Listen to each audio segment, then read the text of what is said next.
జగన్మోహన్ రెడ్డి 2.0 వర్షన్పై సర్వేపల్లి నియోజకవర్గ జనసేన పార్టీ సమన్వయకర్త బొబ్బేపల్లి సురేష్ నాయుడు స్పందించారు.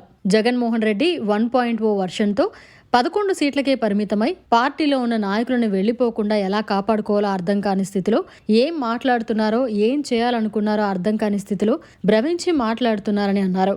5 సంవత్సరాలు ప్రతిపక్షంలో ఉండి 5 సంవత్సరాలు ముఖ్యమంత్రిగా పనిచేసి రాష్ట్రాన్ని ప్రభుత్వాన్ని జలగ పీల్చినట్టు రక్తంతో కూడా పీల్చేసి నేడు చాణుక్య శబ్దాలు చేస్తున్నారన్నారు. అందరికీ నమస్కారం.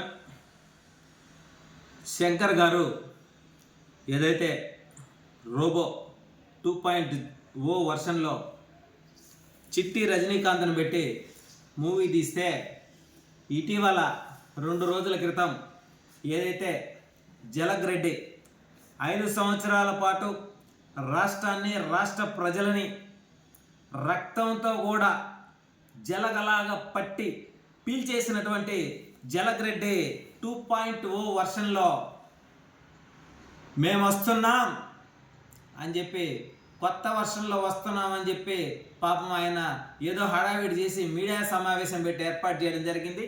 మళ్ళీ ఆయన వెంట్రుకలు కూడా చూడండి ఎట్ట నిగుడుకో ఉన్నాయో. ఆయన చెప్పింది ఏంటంటే మా కార్యకర్తల వెంట్రుక కూడా పేకలేరు అని. అందుకే నేను నిలబెట్టుకున్నాడు వెంట్రుకలు పేకనాటికి. కూటమి ప్రభుత్వం వెంట్రుకలు పేకనాటికి కాదు, రాష్ట్ర ప్రజలు కూటమి ప్రభుత్వాన్ని నమ్మి ఓట్లేసింది. రాష్ట్ర అభివృద్ధి కోసం, పంచాయతీల అభివృద్ధి కోసం, యువత భవిష్యత్తు కోసం, రాజధాని నిర్మాణం కోసం, పోలవరం ప్రాజెక్టు కోసం ప్రజలు కూటమి ప్రభుత్వాన్ని నమ్మి ఓట్లేశారు. జగన్ రెడ్డి, జలగ్ రెడ్డి నీకే చెప్తున్నది. నువ్వేదో 11 సీట్లకి పరిమితమైపోయి ఈరోజు ఏం మాట్లాడాలో తెలియక నీ వైసీపీ పార్టీ ఖాళీ అయిపోయి అందరూ కూడా ప్రాణభయంతో గుప్పిట్లో ప్రాణాలను పెట్టుకొని వెళ్ళిపోతున్న విషయం రాష్ట్ర ప్రజలందరికీ కూడా తెలుసు. నువ్వు 1.0 వర్షంలో గులకరాయితో వచ్చావు రాష్ట్రంలోకి మళ్ళీ. కానీ రాష్ట్ర ప్రజలు నీ మాటను నమ్మల కాబట్టే నీకు 151 సీట్లు ఇచ్చిన రాష్ట్ర ప్రజలు నువ్వు అర్హుడు కాదు అని చెప్పి నిన్ను 11 సీట్లకు మాత్రమే పరిమితం చేశారు.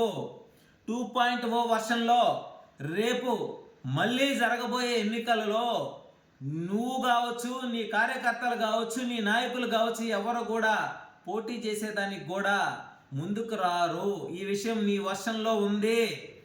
అదేవిధంగా ముందస్తుగానే ఏదైతే ఏటు ముద్దాయి విజయసాయిరెడ్డి 2.0 వర్షన్లో ఉన్నాడనేటువంటి విషయం లీక్ అయిందేమో పేపరు.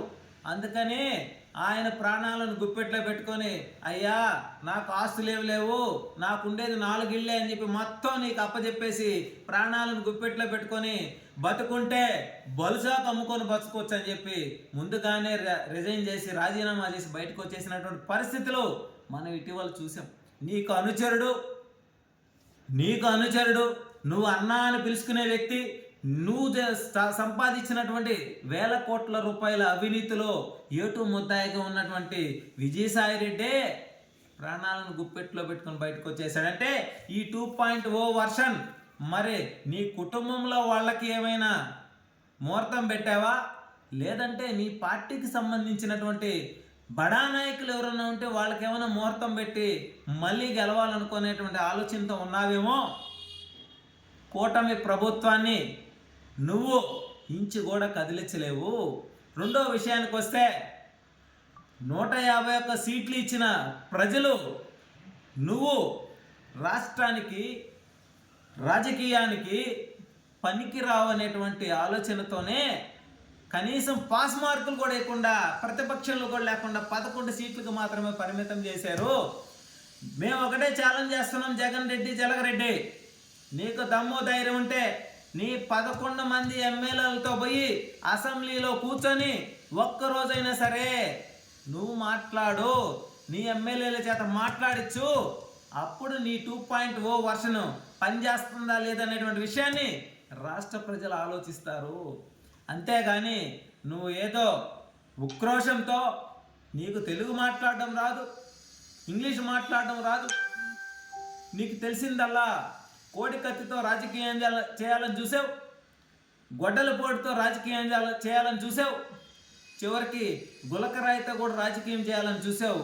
కానీ 3వ వర్షంలో రాష్ట్ర ప్రజలందరూ కూడా టక్కని కళ్ళు తెరిచి నువ్వు ఎంత డేంజరస్సో అర్థం చేసుకునే నిన్ను ఎందుకు పనికిరాని విధంగా కూర్చోబెట్టారు. నేడు ఎగ్జామ్ రాసేటప్పుడు పిల్లలందరికీ కూడా పాస్ మార్కులు అనేటివి ఉంటాయి. మరి ఆ పాస్ మార్కులు కూడా నీకు వేయలేదు రాష్ట్ర ప్రజలంటే నువ్వు రాజకీయాలకు పనికిరావు అనేటువంటి విధానాన్ని రాష్ట్ర ప్రజలందరూ కూడా ఒక్కసారి తట్టి లేపారు. నీ వర్షన్ 1.0 వర్షన్లో పాపం విజయమ్మకు ముహూర్తం పెట్టావు. ఆమె టైం బాగుంటే తప్పించుకొని రాష్ట్రాన్ని కూడా వదిలి వెళ్ళిపోయింది. కూతురు దగ్గరికి చేరింది ప్రాణభయంతో. రాష్ట్ర ప్రజలందరూ కూడా గమనించారు. కాబట్టే జగన్ రెడ్డి నీ కార్యకర్తలు ఎంటుకలు బేగనాటుకో లేదంటే నీ కార్యకర్తల గురించి ఆలోచించడానికో కూటమి ప్రభుత్వానికి సమయం లేదు. కూటమి ప్రభుత్వం నిధులను తీసుకువచ్చి రాష్ట్రాన్ని అభివృద్ధి వైపు నడిపించేదానికి మాత్రమే ఉంది. కాబట్టి నీ కళ్ళబొల్లి మాటలు వినే పరిస్థితి లేదు. నువ్వు ఈ 2.0 వర్షన్తో నువ్వు ప్రజల్లోకి వచ్చేది లేదు. నీ మాటలు ప్రజలు నమ్మే పరిస్థితి లేదు. నువ్వు రాష్ట్రానికి ఏం చేసావో ఒక్కసారి చెప్పాలనంటే చెప్పలేని పరిస్థితుల్లో నువ్వు ఉండావు, నీ కార్యకర్తలు ఉండారు. ఇదే నెల్లూరు జిల్లాలో చివరికి నీ వైసీపీ పార్టీకి మిగిలింది ముగ్గురే. ఆ ముగ్గురు కూడా ఎటు వెళ్ళిపోదాం అనేటువంటి ఆలోచనతో తరతలాడుతూ ఉన్నారు. ఈ విషయం కూడా గుర్తుపెట్టుకో. చివరికి మిగిలేదు నువ్వు ఒక్కడవే. నువ్వు ఒక్కడో కూడా ఎక్కడుంటావు తెలుసా? శ్రీకృష్ణ జన్మస్థలంలో ఉండబోతున్నావు. ఈ విషయం గుర్తుపెట్టుకోవాలని చెప్పి ఈ 2.0 వర్షన్ జలగరెడ్డికి చెప్తా ఉన్నాం. మరిన్ని అప్డేట్స్ కోసం మన HN9 టీవీ ఛానల్ని సబ్స్క్రైబ్ చేసుకోండి.